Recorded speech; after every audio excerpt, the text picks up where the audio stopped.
This is Talking Bullish, your Bradford Bulls fan podcast. With your hosts, Laura Micklefield and Alan Raisin. York came to Odsal on Friday night and we had a good game that we'll recap for you. We got a few bits of news to discuss as well, a bit of Taco Bell action and also a game against Leigh.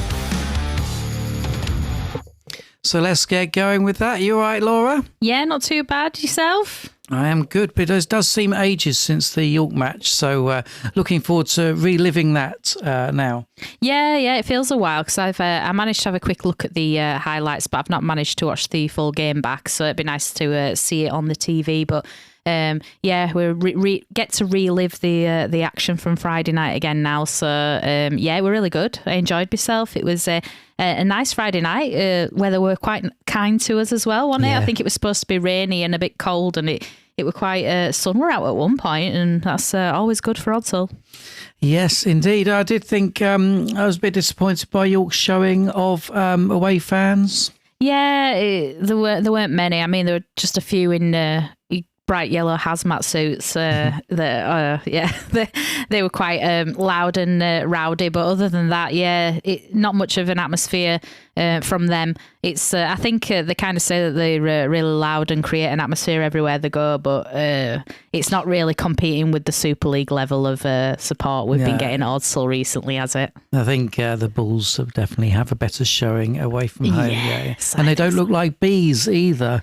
Yeah, no, I did say that. I can't get out of my mind that they look like bees. Not that this is just like a Let's Slate York for podcast this week, but it's I'm not keen on their kit, but you know, that's just my opinion.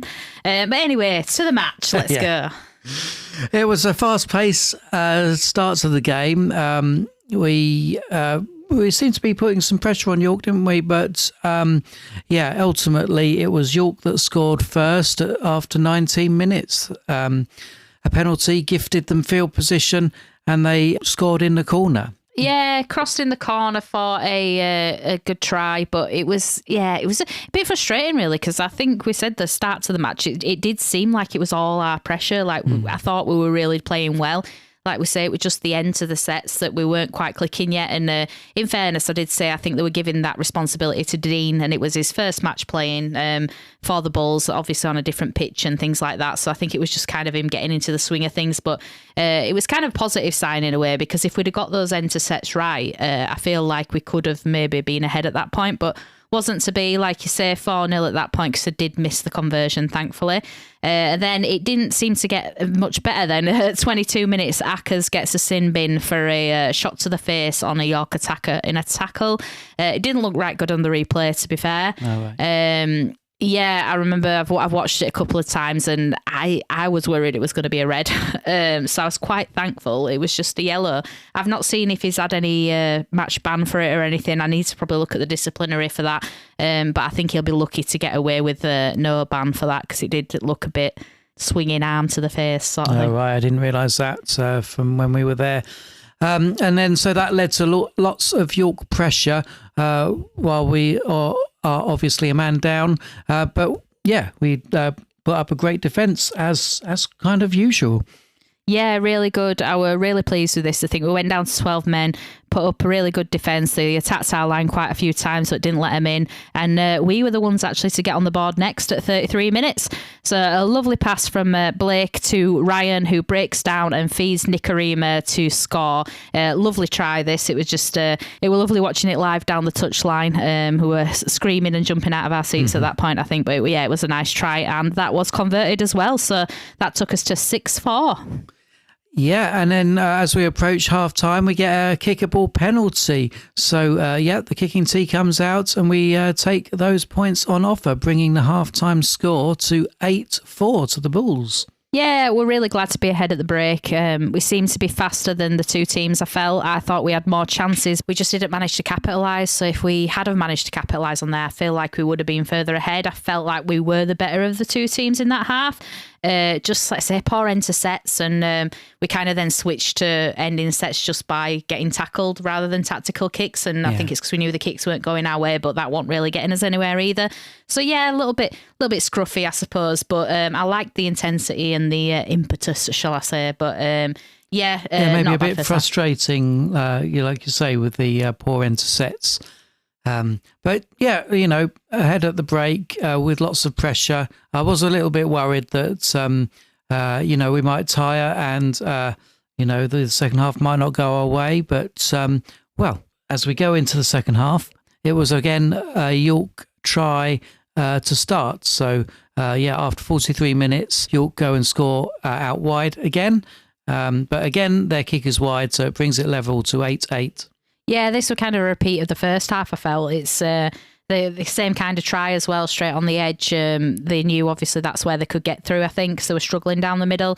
So, yeah, it was 2 for 2 from York down that edge and successful both times. So, yeah, that made it 8-8. But 47 minutes then, York man is sin-binned this time for taking corner win off the ball, and we get a penalty and ask for the kicking tee. But this time it hits the post and bounces back. Thankfully, we did retain possession after that.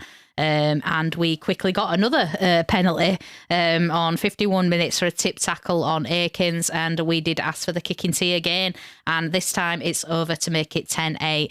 I know we're kind of chatting in the crowd at this point when I think my nephew were kind of saying, why we're kicking them all, why aren't we trying for tries and stuff, but I think we knew the way the match was going, and it seemed like points could be at a premium at some points, and things weren't always going our way, so I thought it was quite a smart move to be taking the points on offer when we did get them, because it did build up the score quite quickly, taking the 2. Certainly did. So that was, as you say, 10-8 at that point. And then Joe Mellor ducks under a tackle and stretches over to score 57 minutes in. Yeah, that really reminded me of a Rob Burrow sort of try. I know, obviously, he's from a different team, and we don't usually mention the Rhinos, but I think when it's Rob Burrow, we can give it a mention. But yeah, it really reminded me of that. I think my nephew said it at the time. It just kind of ducked under the players and went over and just dotted it down. Brilliant try, and I think it were a brilliant time as well, because it were much needed, and it pushed us ahead because we got the conversion as well, making it 16-8 at that point. Yeah, so a nice buffer at that point. And then we get another kickable penalty at 66 minutes in, and we take those points as well and just slot the ball through the posts. Yeah, 18-8 at that point. I think, again, smart move to take the 2, just edging us ahead again, making it harder for York to chase us. And that's exactly what they did. They came back at us, and we knew they wouldn't go lying down. So at 70 minutes, York back in it again with another try in the same corner. It was a hat-trick for that player. It was a bit weak on that side, I think, for the defensive set from the Bulls, but one of those things. But anyway, that was converted as well this time, so they took it to 18-14 at this point. So I thought, the fight back is on with 10 minutes to go, so we're getting a bit nervy at this point, weren't we? Well, yeah, we were looking back at our predictions, and I was super confident that I was going to get it spot on. But we fight back. Yes, I have a lovely contest from the ball, from the kick on the last from Ryan, and he passes the ball back to Dean, who is over his debut try, and then he converts his own try. So, yeah, super start for Dean. Yeah, and that were a lovely try as well. I loved it. They're competing for the ball, and it was great to see that there wasn't any penalty blown for it. There were no, we're trying to take each other out in tackles in air and all the rest of it. It was just a plain old fair contest for the ball. Ryan comes up with it. Passes it back to Dean, who's over. Really good for him, I think, for Dean to get a try on debut. Obviously get onto into the Bulls, into Super League, and you score a try. So pretty good night for him, and good night for the Bulls at that point, because obviously it takes us 10 ahead after we get the try converted by Dean as well. So he converts his own try, and we're at 24-14 at this point, thinking 6 minutes to go. Pretty good buffer at this point, feeling confident. Yeah, but it's not enough for the Bulls. So Aribidoro, he goes over, powers through and puts the ball on the line 76 minutes in, and that gets converted as well. So we hit 30 points to 14. Yeah, brilliant. I thought that sealed the game for us there. We knew we got the win at that point, and I think we all relaxed knowing there was only a few minutes left.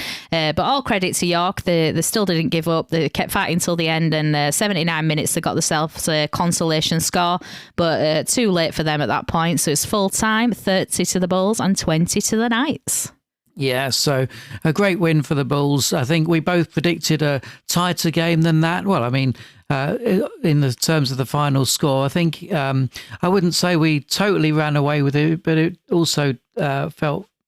You'd say it felt comfortable. Yeah, it felt more comfortable than I thought it was going to. Yeah. At the first half, it felt like more comfortable, even though we weren't that far ahead. It was a bit strange, but I felt like we were always on the front foot. We were always a faster team and seemed to be doing more attacking, just not capitalising on it.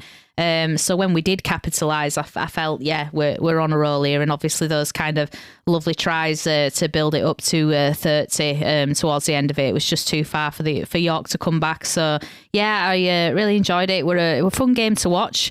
I know it wasn't perfect by any means. And I know that Kurt Haggart said in his match review that there's things to clear up, and I think he mentioned himself about obviously capitalising on the opportunities that we get, and if we do, we're a team to be reckoned with, definitely. And it was one of those games that we really did need to win, and it was brilliant that we did. Definitely, yeah. And other results in the league helped us out too as well. So we're into ninth in the table. So, who was it playing at the same time as us? I forget now. Yeah, so the other matches with Castleford playing Leigh and Castleford losing, and Hull playing Warrington and Hull losing, made it so that we leapfrogged both of those to jump into ninth. So, yeah, really happy. I think if you'd have said at the beginning of season that pretty much halfway through the season we'd be sitting in ninth in the table, I'd have thought that were brilliant. And considering we've had, well, it feels like weeks and weeks of injury strife, and still come close. Like we've competed in every match, even when we've had the injury crisis. It's really good to see that we're there mixing it in the middle of the table. We're not that far off the playoff spots, to be fair. So yeah, really good. Pleased with that. I was a really happy person for the weekend after that match. Yeah, and you and I actually caught some more rugby over the weekend, didn't we? Kind of unexpectedly. We ended up watching the Huddersfield match against Toulouse, and that Huddersfield are in trouble, aren't they? Yeah, it's not looking good for them, definitely not. But we've got them in a few weeks, haven't we, at Huddersfield? So that'll be an interesting game. But so obviously Toulouse picked up a win as well. So talking through the promoted sides.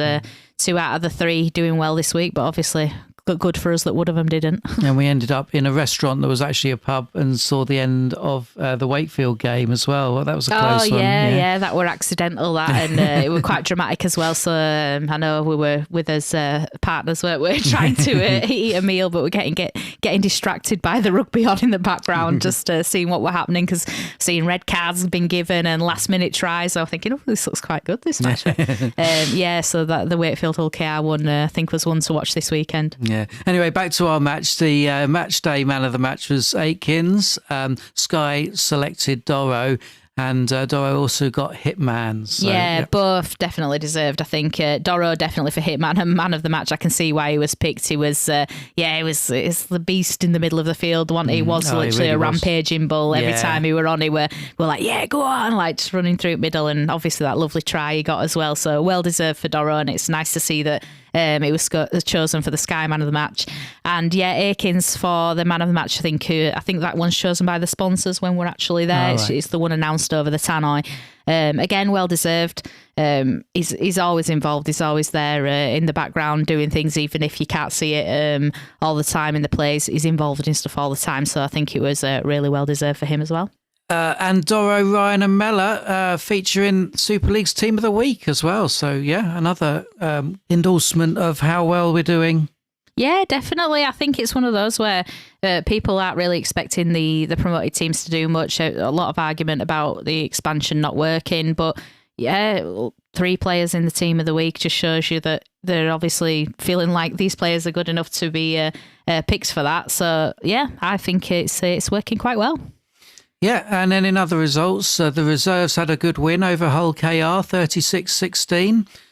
And the women's team, I think, got picked at the last, losing to Salford 16-12. Yeah, unlucky for the women's team. I did follow that and can see, I think it was a last minute try that lost it for them. But when we were talking to Noah, he said that they'd be pushing, and they definitely are, because that's a brilliant scoreline for, I know obviously it's a loss, but it shows that they're really pushing. So I'll be excited to see what happens with the women's teams in the upcoming games. And yeah, the reserves are going really well. I know they're getting I think they've got a few wins on the bounce now. So yeah, brilliant to see that. You know, like we were saying, if injuries crop up, we've got a good team there ready to step in.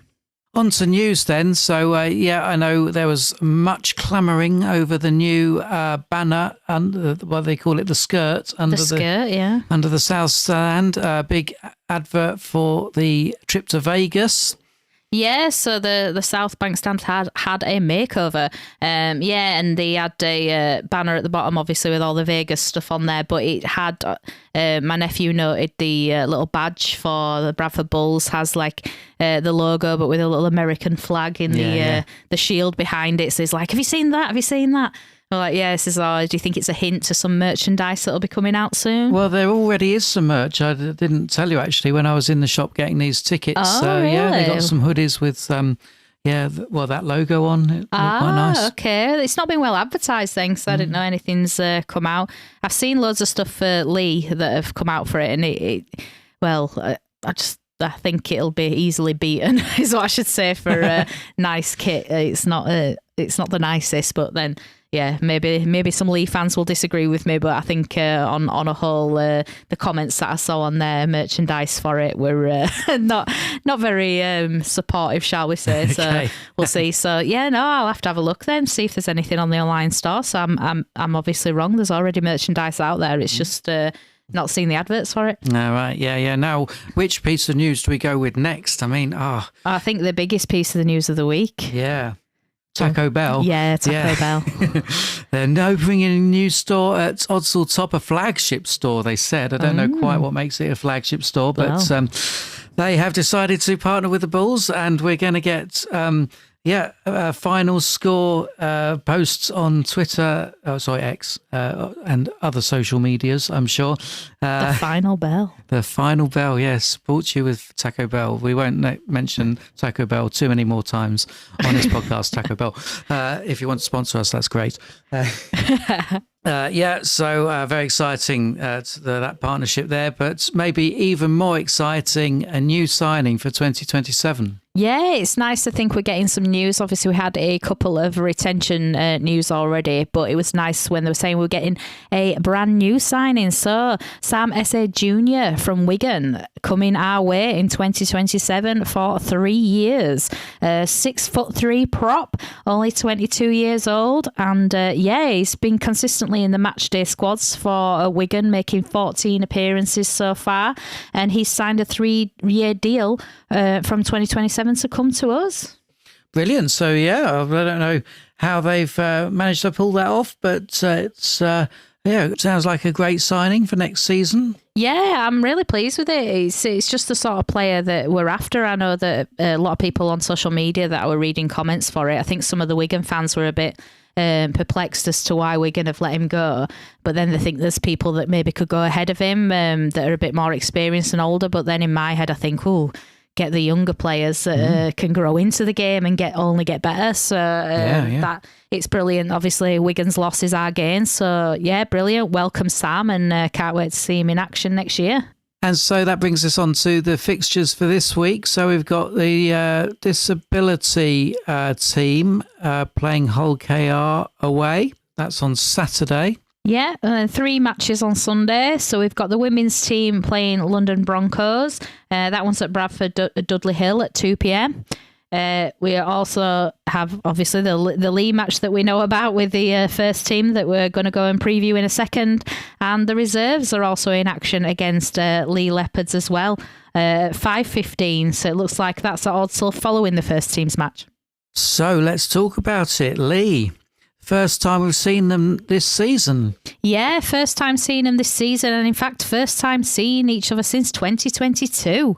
It's been a while, but I loved the matches between Bradford and Leigh in the Championship. There was a good old rivalry between the two when we were both the giants of the Championship, and it's nice to see it back again. I know it's obviously not a local derby, but it feels a bit derby-esque anyway when it used to in the Championship days, so it'll be nice to get that back. And I think they're trying to obviously create that atmosphere as well with the whole preview to the Vegas match and advertising it as like the War of the Roses, so the Yorkshire versus Lancashire. Yeah, definitely. I wonder if we'll get some chance at Yorkshire. Yeah. I noticed that when I was watching Rhinos on telly, there was a lot of Yorkshire chanting. I've never noticed that at Odsal. So yeah, sometimes it has. It's like if it's good if you like actually both Yorkshire teams, because when someone starts shouting it randomly, every fan just like Yorkshire. But yeah, so I'm really looking forward to this one. So what are you thinking? Are you looking forward to it, Alan? Oh, definitely looking forward to it, not least because of a band that I like is doing the warm-up. Of course. An hour before. Well, they're doing an hour set before the match. So yeah, get down and see Embrace. Yeah, get there nice and early then, Alan, so you can sit and watch them. I know you've been looking forward to this one for a while now, haven't you? Yes, I have. Yeah, but obviously the rugby will be good as well. I'm nervously looking forward to this. I know Leigh are a pretty strong team. They might be sort of rivals to us, but I don't think. I think it could go either way. I don't know about you. Yeah, I mean, they're sitting 7th at the minute. Obviously, we're in 9th. So they're currently 4 points ahead of us. So if we do manage to win that match, we won't catch them up, but we will be on their tail. So yeah, it's we're both mid-table-ish.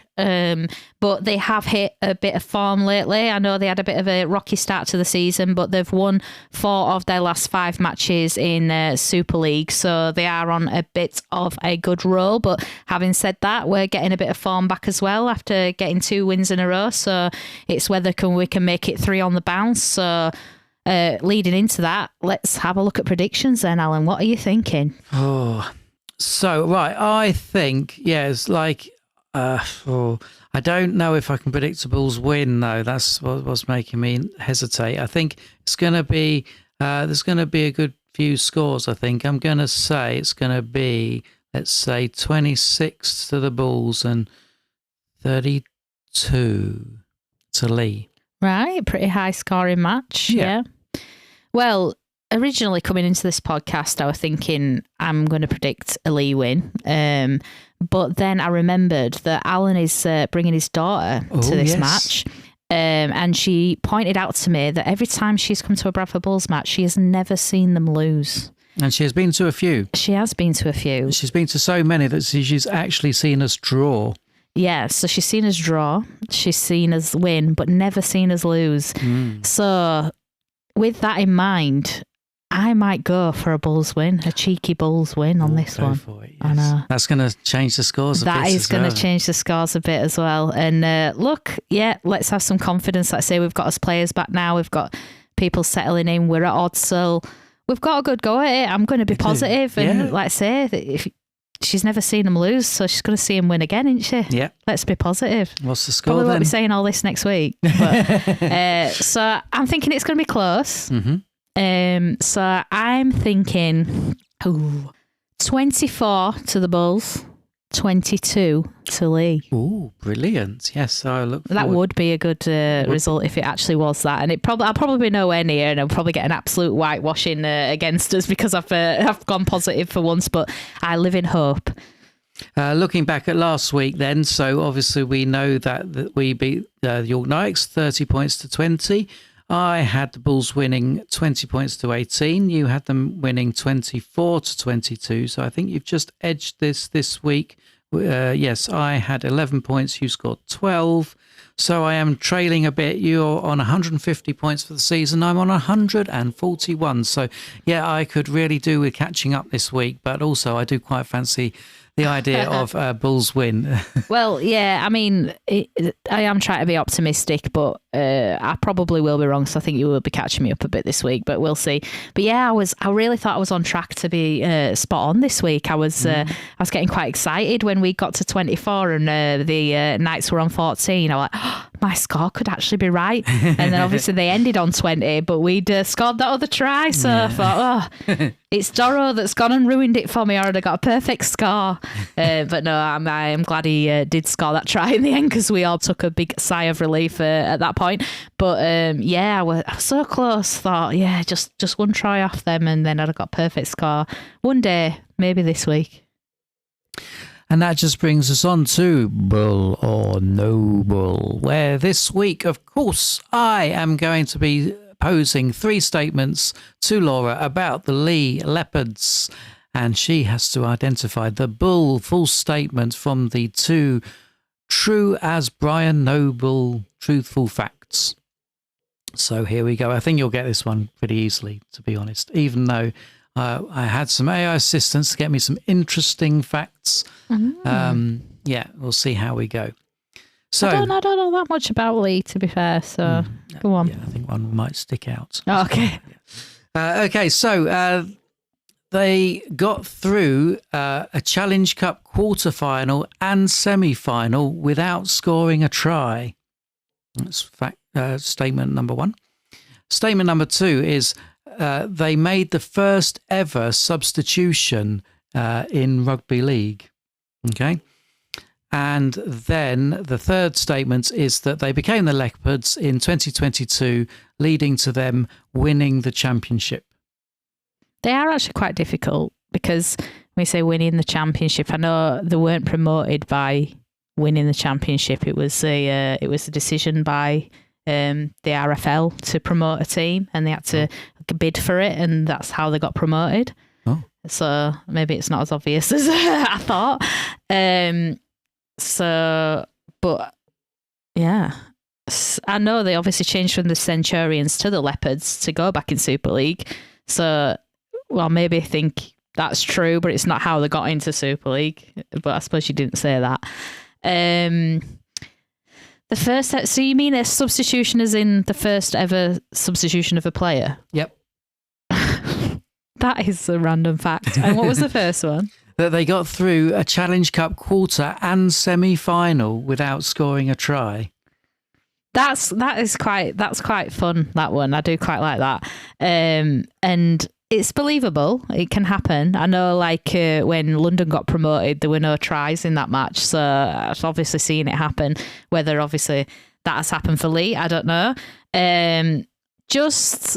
Just by the sheer craziness of it, I'm going to go for the Bull statement, as they were the first ones to make a substitution in rugby league, because obviously there's been a lot of teams created probably before Leigh as well, so it must have had a substitution maybe. So yeah, I'm going to go for that as the Bull. I'm afraid that is incorrect, but I'll tell a little story to you about this. Go on. But first of all, yeah, they did get through the Challenge Cup quarter and semi-final in 1971 without scoring a single try. That's really good. That's a fun fact. They're saving their tries for Wembley. Nice, yeah. And then I'm guessing they didn't win. I can't remember now, but I don't.